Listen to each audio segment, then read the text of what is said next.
자, 오늘 본문에 보면 베드로는 고난당하고 있는 이 베드로전서가 기록될 당시는 네로 황제에 의해서, 우리가 잘 아는 네로 황제에 의해서 수많은 그리스도인들이 핍박받고 있던 그 시대였는데, 그런 환난과 핍박과 고난이 있던 시대에 베드로는 흩어져 있는 성도들에게 위로해주고 그들을 격려해주고 믿음 위에서 승리해 나가는 성도가 되게 하기 위한 목적을 가지고 편지를 썼습니다. 오늘 본문에도 보면 베드로는 본도, 갈라디아, 갑바도기아, 아시아와 비두니아에 흩어진 나그네 곧 하나님 아버지의 미리 하심을 따라 성령이 거룩하게 하심으로 순종함과 예수 그리스도의 핏부림을 얻기 위하여 택하심을 받은 자들에게 편지한다라고 말합니다. 자, 그런데 오늘 본문에 흩어진 나그네 그리고 택하심을 받은 자라고 하는 말이 있습니다.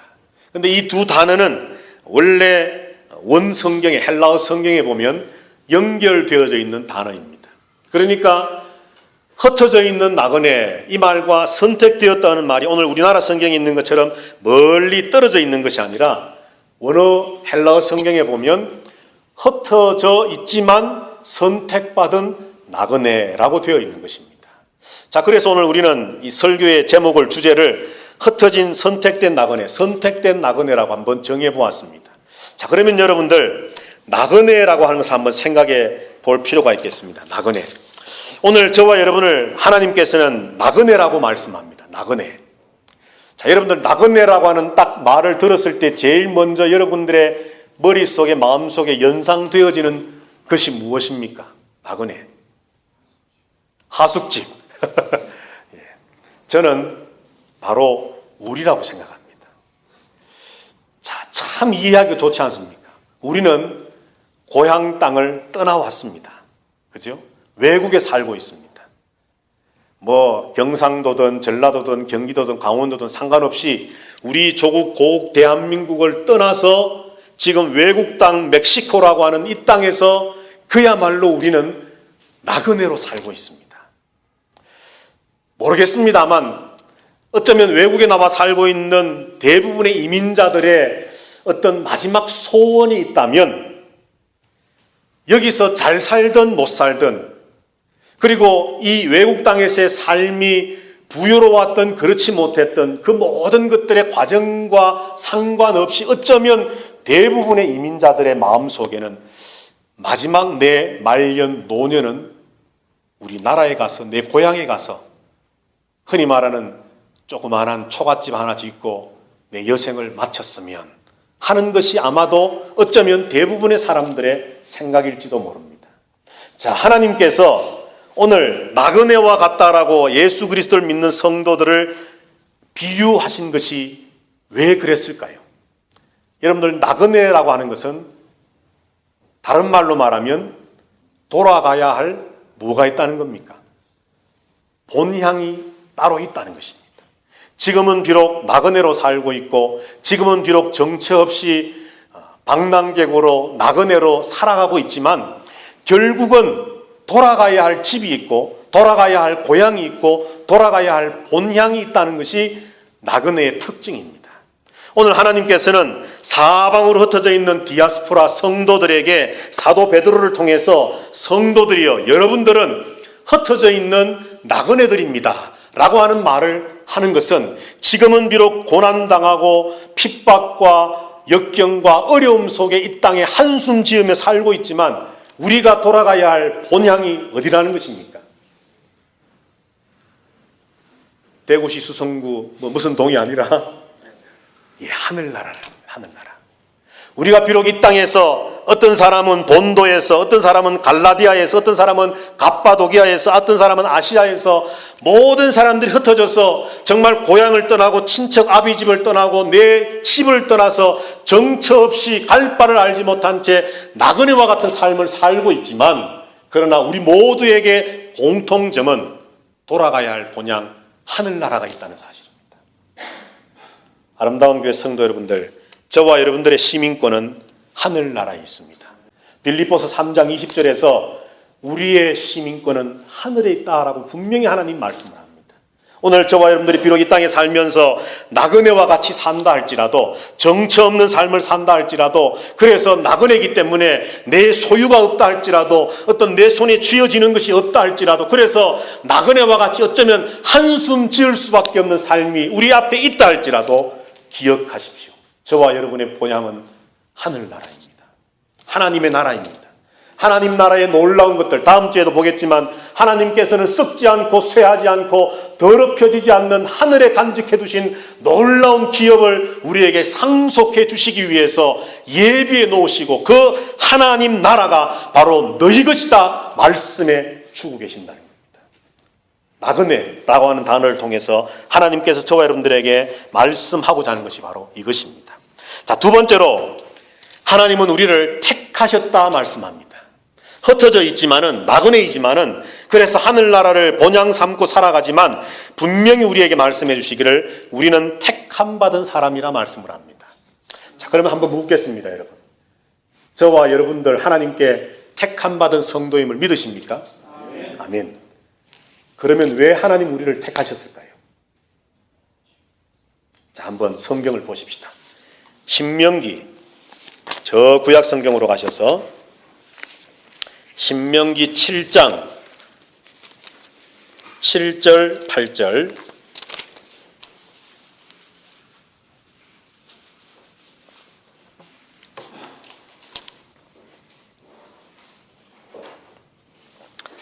우리 다 같이 신명기 7장 7절 8절 다 같이 읽도록 하겠습니다. 시작. 여호와께서 너희를 기뻐하시고 너희를 택하심은 너희가 다른 민족보다 수요가 많기 때문이 아니니라. 너희는 오히려 모든 민족 중에 가장 적으니라. 여호와께서 다만 너희를 사랑하심으로 말미암아, 또는 너희의 조상들에게 하신 맹세를 지키려 하심으로 말미암아 자기의 권능의 손으로 너희를 인도하여 내시되 너희를 그 종되었던 집에서 애굽 왕 바로의 손에서 속량하셨나니. 아멘. 자, 여기 보면 하나님이 우리를 기뻐하심으로 선택해 주신 이유를 분명히 말씀을 합니다. 뭐라고요? 이스라엘 백성들이 다른 민족보다 숫자가 많기 때문에 아니라는 겁니다. 이유가 뭐라는 겁니까? 8절에 보면 하나님께서 이스라엘을 사랑하심으로. 자, 여기 숫자가 많다라고 하는 것은 단순히 어떤 수학적인 산수적인 어떤 숫자가 많다 이것만을 의미하는 것이 아니라 이스라엘에게 무언가 특별한 것이 있어서 하나님이 그들을 선택하셨다라고 하는 것이 아니라는 겁니다. 그들에게 어떤 능력이 있다, 그들에게 어떤 특별한 공로가 있다, 그들에게 무언가 하나님의 선택을 받을 만한 조건과 자격이 어떤 무엇인가라도 단 하나라도 있었기 때문에 하나님이 그들을 기쁨으로 선택하신 것이 전혀 아니고 오직 두 가지 이유. 첫째는 하나님의 사랑, 두 번째는 하나님의 언약. 하나님은 신실하신 하나님이시기 때문에 하나님이 약속하시고 하나님이 말씀하신 것을 하나님은 기억하시고 그것을 지키시는 분이라는 겁니다. 그래서 하나님은 이스라엘을 선택하셨습니다. 오늘 저와 여러분들 하나님의 선택된 백성이 되었습니다. 베드로전서에 있는 말씀처럼 2장 19절에 있는 말씀처럼 우리는 왕같은 제사장이요 선택된 백성이요 참으로 존귀한 하나님의 백성으로 우리가 세움을 받았습니다. 그런데 여러분 분명히 아셔야 합니다.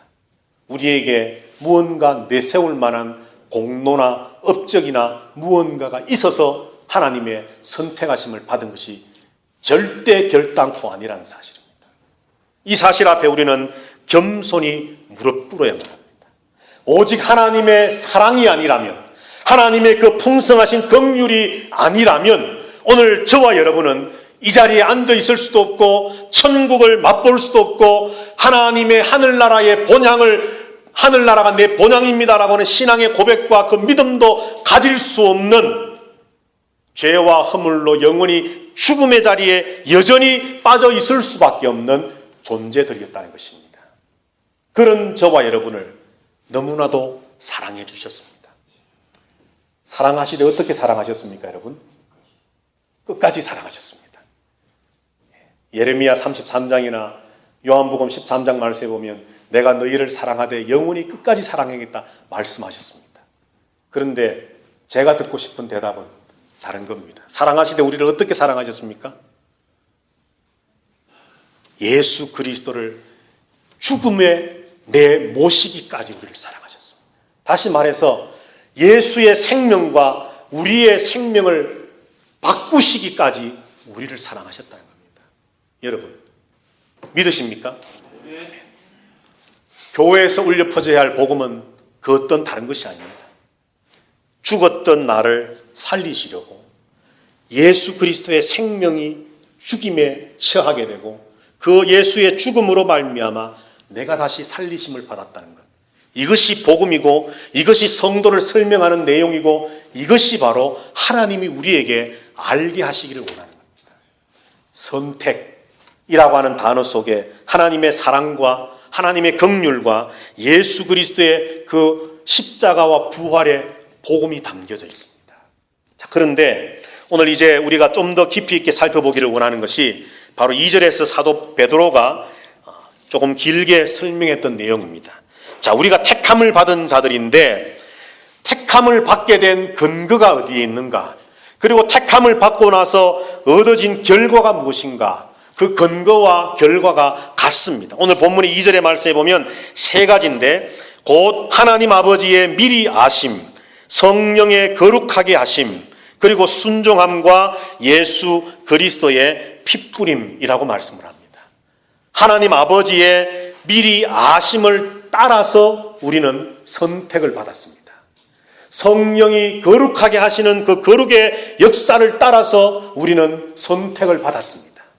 예수 그리스도의 십자가에 죽으신 피 흘림의 그 구원의 역사를 따라서 통해서 그것 때문에 우리는 선택하심을 받았습니다. 그리고 선택받은 결과 하나님의 놀라운 섭리 안에 거하게 되었고 그 결과 우리는 성령에 계속 되어지는 거룩해 하시는 성화의 과정 속에 거하게 되었고 우리는 예수 그리스도의 핏뿌림을 받아 순종의 삶을 살아가는 선택된 자들이 되었다는 사실이죠. 이것이 바로 오늘 사도 베드로가 성도가 누구인가를 설명하기 위해서 우리에게 말씀해 주는 겁니다. 자, 첫 번째로 하나님 아버지의 미리 아심입니다. 미리 아심. 지난주에도 잠깐 제가 말씀을 드렸습니다만 여기 미리 아심 한자어로 이 말을 그대로 바꾸어 보면 예지입니다. 예지. 미리 아심. 예지. 그런데 이 하나님의 미리 아심이라고 하는 것은 지난주에도 말씀드린 것처럼 이 사람이 예수를 믿을 것인가 아닌가를 미리 아셨다라고 하는 의미의 말이 아닙니다. 물론 하나님은 그것을 아십니다. 또 아셔야만 하나님이십니다. 그러나 여기 말씀하고 있는 이 예지라고 하는 것은 누가 예수 믿을 사람이고 누가 안 믿을 사람이고를 미리 아셔서 믿을 사람은 따로 두고 믿지 못할 사람은 하나님이 아셨기 때문에 따로 두고 이런 의미가 아니라 하나님께서 예정하셨다는 겁니다. 또 이 예정도 약간 이해가 힘드시면 하나님이 미리 계획하셨다라고 하는 것입니다. 무엇을요? 하나님께서는 사람을 원래 선하게 만드셨습니다. 하나님의 형상을 따라 아름답게 만드셨습니다. 그러나 하나님의 모든 계획 속에는 인간이 하나님의 형상을 따라 지음받은 인간이 행여나 혹시나 범죄하여 타락했을 때에 하나님은 이미 그 구원의 과정과 모든 것까지도 하나님은 미리 계획해 놓으셨다는 겁니다. 그런 넓은 의미에서 하나님은 그것을 아셨고 우리의 구원의 입장에서 그것을 적용해 볼 때에는 하나님께서 그 모든 것들을 미리 정하시고 계획해 놓으셨다라고 하는 의미입니다. 자, 그래서 우리의 선택은 여러분들 그래서 에베소 1장 말씀에 보면 창세전에 우리를 미리 예정하셨다라고 하는 말씀이 있는데 에베소 1장 4절에 그 예정과 하나님이 우리를 선택하심은 조금 다릅니다. 하나님 우리를 창세전에 예정하셨습니다. 믿으십니까 여러분? 그 예정은요 이미 말 그대로 창세전에 과거에 하나님이 계획해 놓으셨습니다. 그림으로 표현해 본다면 하나님께서 큰 밑그림을 스케치하셨습니다. 선택은요 창세전에 미리 누구는 선택 누구는 버림이 아니라 선택이라고 하는 것은 오늘 이 순간 하나님의 그 큰 구원의 큰 물줄기 속에, 큰 밑그림 스케치 속에 오늘 이 시간 우리가 예수 그리스도의 십자가의 역사가 나의 구원을 위한 것이다라고 하는 그 믿음의 역사와 함께 하나님의 선택의 역사가 시작되어지는 겁니다. 선택은 현재의 일입니다. 엄밀하게 생각해 보면 예정 속에 선택이 포함되어 있지만, 하나님의 계획하심 속에 선택이 포함되어져 있지만, 예정 하나님의 큰 밑그림 스케치는 창세전에 이미 하나님께서 정하시고 계획하셨다면, 하나님의 선택도 그 먼 미래, 그 과거에 창세전에 이미 다 선택도 버림도 다 완료되어서 되어진 하나님의 그 선택과 버림 속에서 자동으로 이미 선택되기로 된 사람은 구원에 들어가고, 버림받기로 유기되기로 작정된 사람은 이거는 뭐 아무리 누가 전도하고 아무리 누가 뭘 해도 이거는 버림받는 그런 것이 아니라, 성경을 읽어보면 선택은 하나님의 창세전의 예정하심 안에서 오늘 이 시간 내가 살고 있는 현재에 일어나는 하나님의 역사가 선택입니다. 그것처럼 하나님은 예정하셨습니다. 인간의 죄 가운데 구원이 있을 것이고, 그 구원이 예수 그리스도로 말미암는 것이고, 예수 그리스도를 믿을 때에 하늘에 복이 있는 것이고, 그래서 영원한 생명이 있는 것이고, 이 모든 것들을 하나님 계획하셨습니다. 그러나 각 사람에게 주어지는 선택과 믿음의 역사는 오늘 이 순간 여기서 일어나는 것입니다. 이것이 바로 성경이 우리에게 가르쳐 주는 것입니다. 하나님의 미리 아심, 여하튼 하나님은 우리를 선택하실 때에 하나님의 예정과 하나님의 계획하심을 따라서 이루셨습니다. 그러므로 이 예정, 미리 아심과 선택이라고 하는 두 단어를 연결해서 생각해 볼 때에 이것은 우리에게 어떤 적용이 있느냐? 하나님은, 여러분, 이런 표현이 어떨지 모르겠지만 도매값으로 그냥 뭉뚱그려서 선택과 버림이 아니라 한 사람 한 사람의 하나님과의 관계 속에서 하나님은 선택하시고 미리 하시는 예정과 하나님의 사랑과 하나님의 관계와 하나님의 그 다스리심 안에서 하나님은 그 아심 속에 우리를 선택하시고 구원 백성 삼으신다는 겁니다. 그렇기 때문에 하나님의 미리 하심이라고 하는 것은 하나님의 선택이 사랑이었던 것처럼 하나님의 미리 하심 예정이라고 하는 것도 우리를 향한 하나님의 지극한 사랑과 관심과 관계 속에 해석되어져야 할 단어입니다. 지구상에 있는 수많은 인구들 중에서 몇 억은 선택받을 사람, 그냥 그렇게 하나님이 몰아넣어 가신 것이 아닙니다. 하나님의 큰 구원의 그림을 그려놓으시고 하나님의 때에 우리가 예수 그리스도를 믿음으로 받아들일 그 순간에 하나님의 선택의 역사가 이루어짐으로 바로 그 순간 하나님과 성부 하나님과 우리와의 인격적이고 영적인 만남이 이루어짐으로 그때 구원의 씨의 싹이 트기 시작해서 우리의 구원의 역사가 시작되어지는 겁니다. 이것이 바로 하나님의 미리 아심입니다. 자, 두 번째로 성령의 거룩하게 하심, 그렇게 말씀을 합니다. 성령의 거룩하게 하심. 우리는 늘 성령이 거룩하게 하시는 그야말로 거룩한 영, 그렇기 때문에 성령이 하시는 일을 우리는 거룩이라고 잘 알고 있습니다. 그런데 여기서도 우리가 한 가지 분명히 또 알아야 할 내용이 있습니다. 자, 여러분, 우리가 예수 그리스도를 믿기 전에 하나님의 선택이 있다면, 그렇다면은 우리를 거룩하게 하시는 것은 분명히 성화라고 하는 것은 예수를 믿고서 점점점 거룩해져가는 믿은 다음의 일처럼 우리는 늘 생각을 해왔는데, 하나님의 선택과 성령의 거룩해 하심이 연결되어져 있습니다. 여러분들 이 말씀을 잘 깊이 있게 보고 우리가 묵상하고 생각해 보면 이 말씀의 성령이 거룩해 하심이라고 하는 것은 예수 그리스도를 바로 믿기 전 우리가 선택되어져서 믿음의 첫 출발이 되어지는 바로 그 순간에 거룩하심을 의미한다는 것을 우리는 알 수가 있는데, 그러면 성령의 거룩하게 하심이라고 하는 것은 우리가 예수님을 믿고 나서 성화되어져 가는, 예수님을 닮아가는 우리의 삶의 어떤 거룩해짐 가는 그것만이 아니라 우리가 예수 그리스도를 믿는 바로 그 순간 성령의 거룩하심의 역사가 있어야 된다는 것을 우리에게 말씀해 주는 겁니다. 자, 여러분들이 어떻게 예수님을 믿게 되셨습니까? 누군가의 전도를 받았습니다. 또는 교회에 나와서 예배를 드리다가 또는 여하튼 본인들 각자의 어떤 다 체험이 다를 것입니다. 그런데 여러분들 예수 그리스도를 믿습니다라고 하는 그 믿음의 첫 출발, 다시 말해서 오늘 말씀하시는 것처럼 하나님 우리를 택하심, 구원의 첫 출발을 있게 하신 분이 누굴까요, 여러분? 여러분 누구라고 생각합니까? 성령이십니다. 성령. 그래서 사도 바울도 고린도서에서 성령이 아니고서는 누구든지 예수를 주시라 할 수 없다 그랬습니다.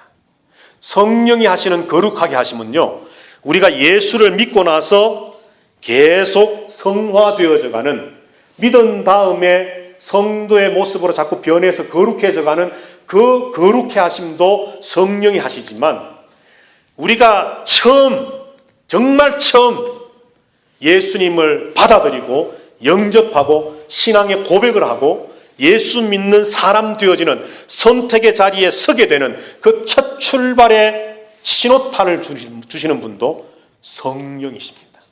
그 성령의 거룩하게 하심이 없으면 예수님을 주님이라고 고백할 수도 없고 믿을 수도 없습니다.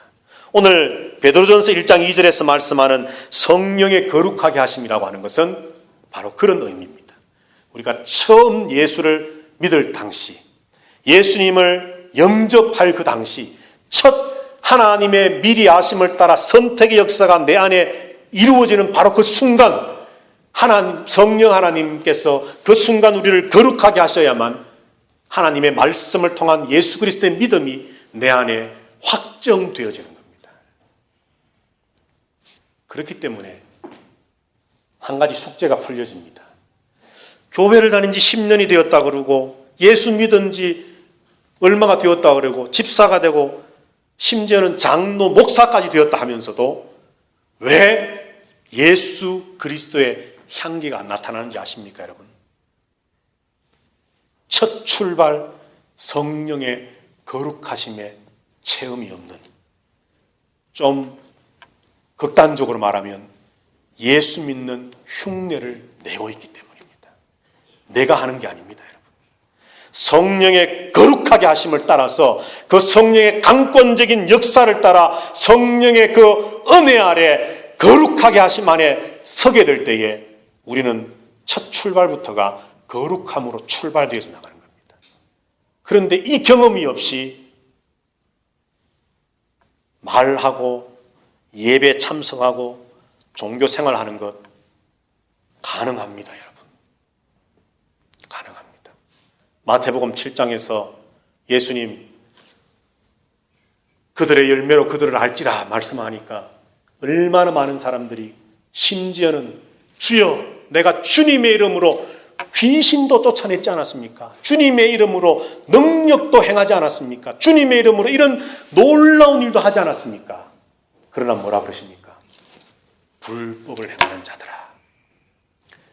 성령의 거룩하게 하심의 첫 출발이 없었다는 겁니다. 하나님의 택하심이라고 하는 것은 여러분 이렇게 성령의 거룩하게 하심으로 시작되어지는 것입니다. 성도는 바로 이런 사람입니다. 세 번째로, 어쩌면 오늘 제일 중요할 수 있는 마지막입니다. 순종과 예수 그리스도의 피 뿌림을 얻기 위하여 우리를 택하셨다 말씀을 합니다. 자, 순종과 예수 그리스도의 피 뿌림. 자, 여러분들 예수 그리스도의 피는 언약의 매개체입니다. 특히 새 언약의 매개체입니다. 우리 한번 성경을 또 한 절만, 한 군데만 찾아보겠습니다. 저 구약 성경 출애굽기로 가셔서 24장. 어쩌면 오늘 내용이 조금은 어려울지도 모르겠습니다만은 여러분들 잘 듣고 이해하시고 내 것으로 만드셔야 됩니다. 출애굽기 24장 3절부터 8절까지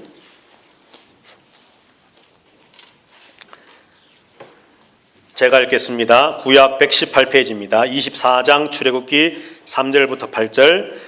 모세가 와서 여호와의 모든 말씀과 그의 모든 율례를 백성에게 전하며 그들이 한 소리로 응답하여 이르되 여호와께서 말씀하신 모든 것을 우리가 준행하리이다.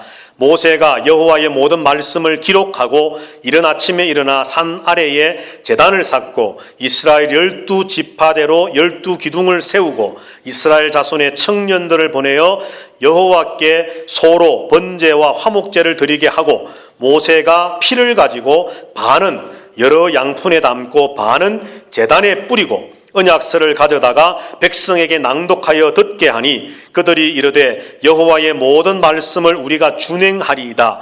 모세가 그 피를 가지고 백성에게 뿌리며 이르되 이는 여호와께서 이 모든 말씀에 대하여 너희와 세우신 언약의 피니라. 아멘. 자, 십계명도 받았고 하나님의 모든 말씀을 받았습니다. 이제 하나님께서 모세에게 명하시기를 하나님이 주신 말씀들을 기록하라 하셨습니다. 그 기록된 말씀을 이스라엘 백성들 앞에서 다 읽어줬습니다. 낭독해 주었습니다. 이스라엘 백성들은 화답합니다. 주의 말씀대로 준행하겠습니다. 하나님의 말씀이 있었고 이스라엘 백성들의 순종의 서약이 있었습니다. 약속이 있었습니다. 이제 하나님께서 모세에게 명하신 대로 소를 잡아서 하나님 앞에 제사를 드릴 때에 그 피를 받아서 반은 어디다 뿌렸다 그랬습니까? 제단에 뿌렸습니다.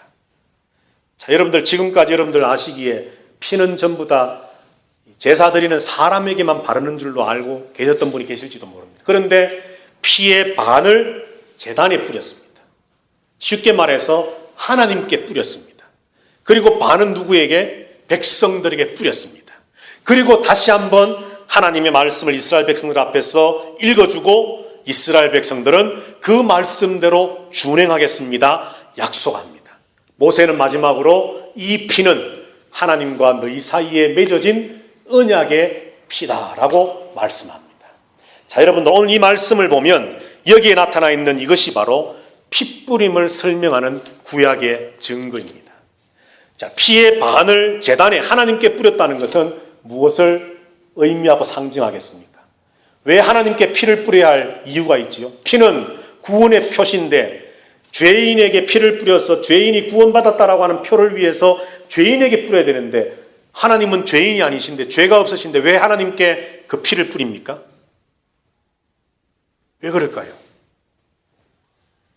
이유는 하나님의 공의를 만족시키기 위함입니다.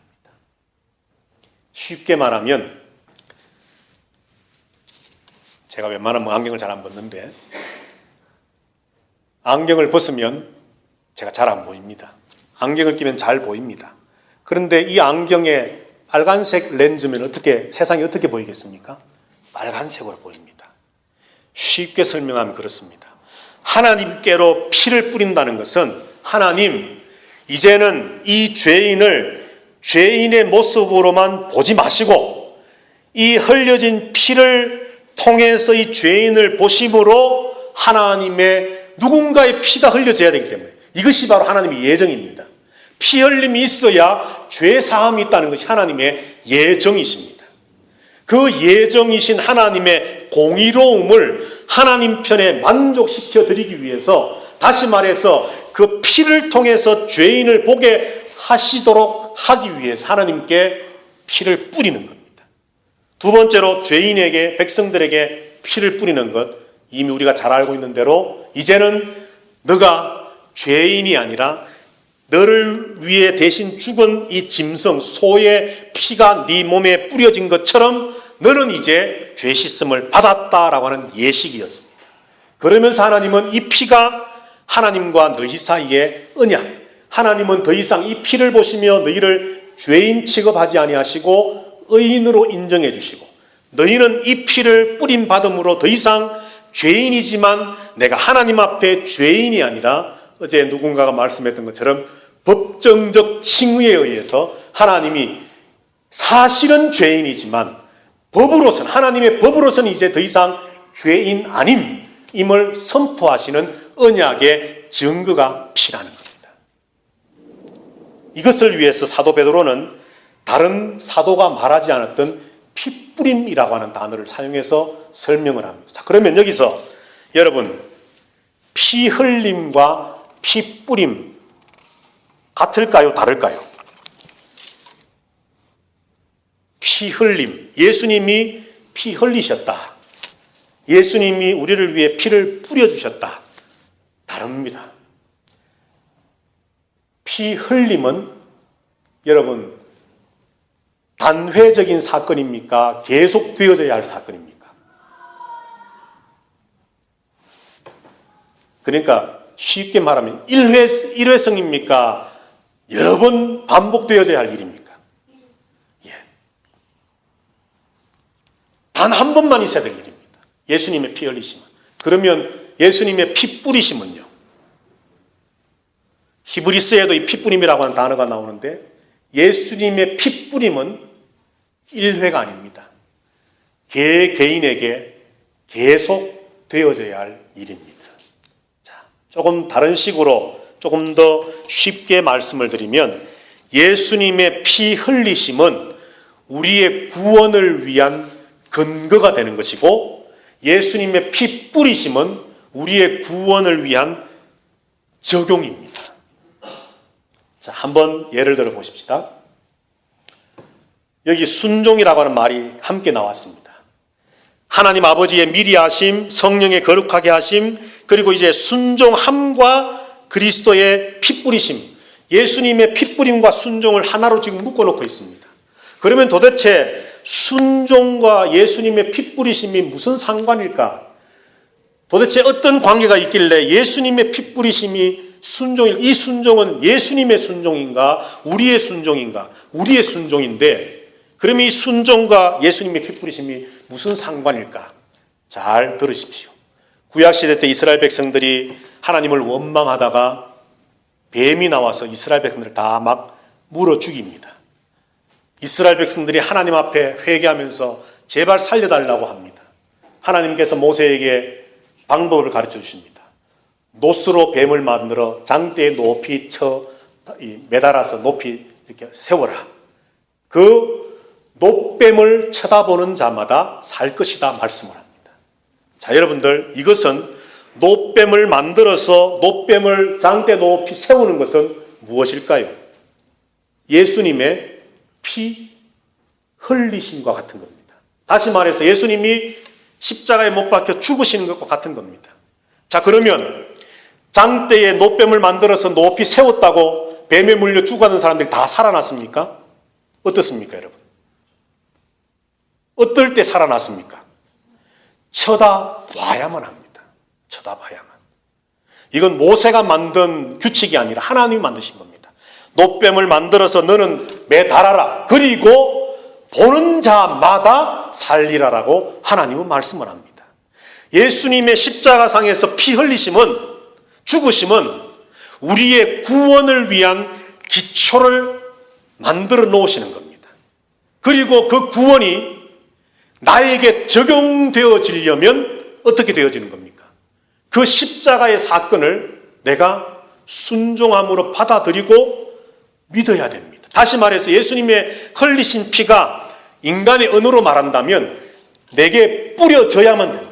출애굽기 24장에 있는 말씀처럼 그 피가 하나님께로 뿌려져서 예수의 피로 말미암아 이제는 하나님의 공의가 이루어지므로 더 이상 소나 양을 잡을 필요 없이 예수의 피 그것으로 하나님의 공의는 완전하게 이루어지심으로 더 이상 제사가 필요 없는 하나님의 공의가 이루어지고 예수의 피 흘리심 있고 나서 그 예수님의 피 흘리심의 십자가 사건을 내가 이제 순종함으로 아멘 믿습니다. 죄와 함으로 죽었던 내가 예수님의 그 보혈을 믿고 의지할 때 구원받을 줄로 믿습니다라고 순종으로 받아들이는 그 순간 예수님의 피 뿌리심이 내게 이루어져서 구약 출애굽기 24장에 있는 것처럼 모세가 이스라엘 백성들에게 피를 뿌렸던 것처럼 하나님 예수 그리스도의 피 흘리심의 그 보혈의 공로에 의지해서 하나님과 우리 사이에 새로운 언약이 체결되어져서 우리는 살리심을 받게 되는 겁니다.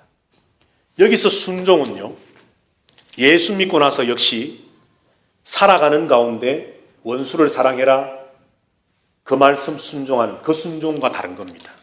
여기서 이 순종은 나의 모든 것을 내려놓고 예수 그리스도가 나의 왕이십니다, 나의 주님이십니다, 나의 그리스도입니다, 나의 구세주이십니다 라고 하는 것을 받아들이는 순종입니다. 이해가 되십니까 여러분? 약간 멍하신 것 같은데 저도 참 일주일 동안 고민을 했습니다. 어떻게 더 쉽게 할 수 있을까? 저의 언변으로는 더 이상 쉽게 어떻게 할 수가 없습니다. 이제 앞으로 이 문제를 다시 조금씩 풀어갈 기회가 있으면 풀어가겠습니다만 여러분 분명히 하셔야 됩니다. 하나님의 선택은 그것이 언제이든지 여러분 개개인과의 하나님과의 관계 속에 오늘 여기서 이루어지는 역사적인 사건입니다. 그것이 10년 전이든 1년 전이든 개개인 다 다르지만 여하튼 내가 살아 숨쉬는 이 땅에서의 삶 속에 이루어지는 하나님과의 관계 속에 이루어지는 것이 하나님의 미리 아심과 선택하심입니다. 성령의 거룩하게 하심은 우리가 예수를 믿고 어떻게 성화되어져 갈까, 어떻게 예수를 닮아갈까 이 문제만이 아니라 우리가 예수 믿는 그것마저도 성령의 거룩하게 하심이 없으면 불가능하다는 것을 말씀하는 성령의 거룩하게 하심입니다. 왜 우리가 여러분 성전입니까? 바로 그렇기 때문에 그런 겁니다. 성령의 출발이 없으면 예수를 주라 수 없고 믿을 수도 없기 때문에 그 성령의 이미 거룩하게 하시는 역사가 있어야 예수 믿고 구원받는 놀라운 역사가 있기 때문에 예수 믿는 사람은 당연히 그 성령의 거룩해 하심이 있다는 전제하에 성전이 되는 겁니다. 그러므로 그것 없으면 교회에 나와 앉아있다 해도 성전 아닙니다, 여러분. 오늘 베드로는 예수 그리스도의 십자가 보혈의 공로를 얻기 위해서라고 하지 않고 예수 그리스도의 피 흘림의 은혜를 얻기 위해서라고 하지 않고 순종과 그리스도의 피 뿌림을 얻기 위하여 택하심을 받았다라고 말씀을 합니다. 이미 예수 그리스도는 누구나 구원받을 수 있는 구원의 근거를 마련해 두셨습니다. 십자가의 죽으심으로. 그러나 누구나 구원받을 수 있지만 아무나 구원받는 게 아닙니다. 그 십자가를 바라보며 아멘, 믿습니다 라고 하는 순종의 결단으로 핏뿌림을 받아야만 구원이 있습니다. 그래서 조금 전에 처음에 말씀했던 것처럼 선택이라고 하는 것은 미리 아심과 거룩하게 하심과 핏뿌림을 받기 위한 근거이면서 다른 한편으로는 동전의 양면과 같이 선택은 미리 아심과 거룩하게 하심과 그리고 핏뿌림 받은 이후의 결과이면서 동일한 것입니다. 여러분, 시간이 많이 갔으니까 성도는 누구입니까? 선택된 나그네입니다. 겉에도 있지만은 선택된 나그네입니다. 성도는 교회 다니는 사람 아닙니다. 성도는 주일날 예배당 찾아 나오는 사람 아닙니다. 조금 더 극단적으로 말하면 성도는 입으로 신앙 종교적인 어떤 말들을 하고 종교적인 활동을 하고 거기에 동참하는 사람 아닙니다, 여러분. 그런 것들이 성도라고 하는 그 범위 속의 한 부분을 차지하는 것은 맞지만 그 모습이 성도 전체를 대변하는 것이 절대 아닙니다. 오늘 고난당하고 핍박당하는 내가 예수 믿습니다 라고 하는 표시를 내기만 하면 당장에 잡혀서 죽임당해야 할 시대에 베드로는 편지를 쓰면서 성도들이여, 여러분들은 하나님이 미리 아시고 계시는 분입니다. 여러분들이여, 여러분들의 출발은 성령의 거룩하게 하심으로 시작되어진 믿음의 사람입니다. 성도들이여, 여러분들은 여러분들이 마음을 열고 그 하나님의 미리 하심과 성령의 거룩하게 하심을 따라 예수 그리스도의 그 피 흘리심을 받아들이는 순종함으로 핏뿌림을 받아 구약시대의 모세가 그랬던 것처럼 우리에게 핏뿌려짐을 통해 하나님과 언약적 관계 속에 들어간, 그래서 하나님은 내 아버지가 되시고 나는 하나님의 아들 되어진 그 언약 관계 속에 핏뿌림을 받은 하나님의 구별된 사람입니다. 이것을 베드로는 고난당하고 핍박당하고 예수 믿는다고 옛자만 꺼내도 죽임당해야 할 그 시대 속에 베드로는 근본적인 것들을 성도들에게 덜추어내고 있는 겁니다. 오늘 살아가는 저와 여러분들에게 어쩌면 그 시대와 동일한 핍박과 박해는 없을지도 모릅니다. 누가 우리에게 교회 간다고 우리를 욕합니까? 누가 우리가 예수 그리스도를 믿는다고 우리를 핍박하겠습니까? 예수 믿지 못하도록 누가 우리에게 총칼을 들이대겠습니까? 그러나 여러분, 외형적인 그런 핍박과 박해는 없지만 그 없는 이유는 사탄이 전술 전략을 바꾸었기 때문입니다. 외부에서의 핍박과 박해로 우리를 무너뜨리려고 해도 안 되니까 이제 사탄의 전략은 내 안에서부터 내가 무너지도록 하는 겁니다. 하나님의 그 미리 하심, 성령의 거룩하게 하심, 예수 그리스도의 핏뿌림 앞에 순종함, 이것으로 택함받고 그리스도인 된 하나님의 그 놀라운 삼위 하나님께서 여러분 한 사람을 구원하시려고 이 삼위일체 하나님께서 이렇게 일하시고 노력하시고 역사하셨다는 사실을 알지 못한 채 교회 나가면 성도인 줄 알고 그저 예배 한번 참석하면 성도인 줄 알고 스스로가 속아 넘어지도록 만드는 사탄의 전술 전략에 우리 스스로 망해가도록 하고 있다는 겁니다. 여러분, 저와 여러분의 구원을 위해서 하나님은 일하셨고 지금도 일하고 계십니다. 우리를 예정하셨던 그분이, 우리를 거룩하게 하신 그분이, 우리를 위해 피 흘리셨던 그분이 이제 우리로 하여금 핏뿌림 받게 하셔서 순종하게 하심으로 우리는 이 땅에 나그네로 살지만 우리가 돌아가야 할 본향이 저 천국임을 확실히 믿는 삼위일체 하나님의 그 놀라운 역사로 말미암아 새롭게 중생이라기보다는 신생, 완전히 새롭게 태어난 우리를 만드신 것이 성도입니다. 오늘 이 성도에게 주시는 베드로전서 이제 우리가 살펴보면서 우리 어떻게 이 땅 위에서 이제 이것을 근거로 해서 어떻게 살아가야 될 것인가를 앞으로 살펴보면서 저와 여러분들에게 하나님이 주시는 놀라운 은혜가 있게 되기를 주님의 이름으로 축복합니다. 기도하십시오.